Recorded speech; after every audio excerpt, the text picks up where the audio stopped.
Regime change کے بعد پاکستان کے اندر طاقت کے ڈھانچے کو 3 سے 4 ایسے بڑے دھچکے لگے جن کی توقع ہی نہیں کی جا رہی تھی، کیونکہ پاکستان میں اس سے پہلے ایسا کبھی نہیں ہوا تھا اور نہ بظاہر ایسا لگتا تھا کہ ہو پائے گا۔ پہلا دھچکا رجیم چینج کے فوراً بعد اس وقت لگا جب اس ملک کی تاریخ میں پہلی مرتبہ عوام ایک حکومت کے خاتمے کے خلاف سڑکوں پر نکلے۔ پہلے جب حکومتیں گرائی جاتی تھی تو ان جماعتوں کے کارکن بھی مشکل نکلتے تھے، لیکن اس بار کارکن تو ایک طرف عام لوگ جن کا عملی سیاست سے کوئی تعلق بھی نہیں، ہر شہر میں نکلے، بھرپور احتجاج ریکارڈ کروایا۔ یہ ان لوگوں کے لیے ڈبل دھچکا تھا جو میڈیا کے ذریعے بنائے گئے اس تاثر پر یقین کرنے لگے تھے کہ عمران حکومت غیر مقبول ہو چکی ہے اور اب تحریک انصاف تاریخ کے کوڑا دان کا حصہ بن جائے گی۔ حالانکہ عمران خان خود الیکشن کال کر کے اور پی ڈی ایم الیکشن سے بھاگ کر دکھا چکے تھے کہ جمہوری جواز اور عوامی مقبولیت کے لحاظ سے کون کتنے پانی میں ہے۔ اس کے بعد اسی دھچکے کے آفٹر شاکس ملک بھر میں عظیم و شان جلسوں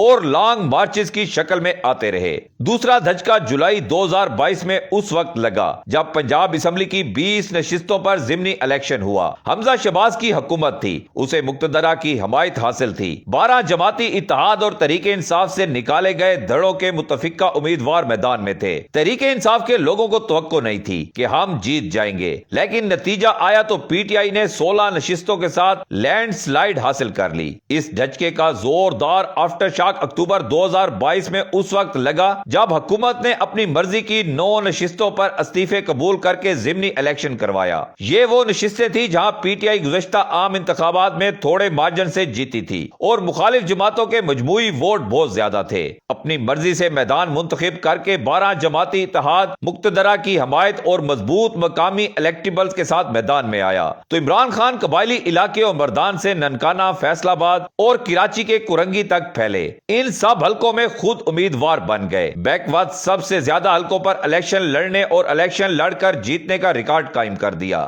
حالانکہ ووٹر کو پتا تھا کہ عمران خان نے اسمبلی میں نہیں جانا۔ چوتھا دھچکا 8 اور 9 فروری 2024 کی درمیانی رات اس وقت لگا جب پولنگ سٹیشن سے انتخابی نتائج موصول ہونا شروع ہوئے۔ تحریک انصاف پر 9 مئی فالس فلیگ آپریشن کی آڑ میں کریک ڈاؤن، درجنوں رہنماؤں اور الیکٹیبل سے پارٹی چھڑوائے جانے، عمران خان سمیت ساری لیڈرشپ کے جیل جانے، سائفر، عدت اور توشہ خانہ جیسے مقدموں میں الیکشن سے کچھ دن پہلے سزا دے کر کردار کشی کرنے اور مایوسی پھیلانے کی کوشش، نواز شریف کی بھرپور ریاستی حمایت اور پراپوگنڈا کمپین سے ری لانچنگ، انتخابی نشان چھیننے، امیدواروں کے کاغذات نامزدگی جمع نہ کرنے اور مہم چلانے پر مکمل پابندی، media blackout, social media رضاکاروں کی پکڑ دھکڑ، انتخابی فہرستوں میں ہیر پھیر، الیکشن کے دن انٹرنیٹ کی بندش جیسے بے شمار حربوں کے بعد مقتدرہ اور پی ڈی ایم کا خیال تھا کہ پولنگ اور کاؤنٹنگ میں کسی دھاندلی کی ضرورت نہیں پڑے گی، اور اگر وہ سماجی اور ذہنی تغیر پیدا نہ ہو گیا ہوتا جس کی نمائندگی تحریک انصاف کرتی ہے تو کوئی جماعت ان حالات میں مٹھی بھر نشستیں بھی حاصل نہیں کر سکتی تھی۔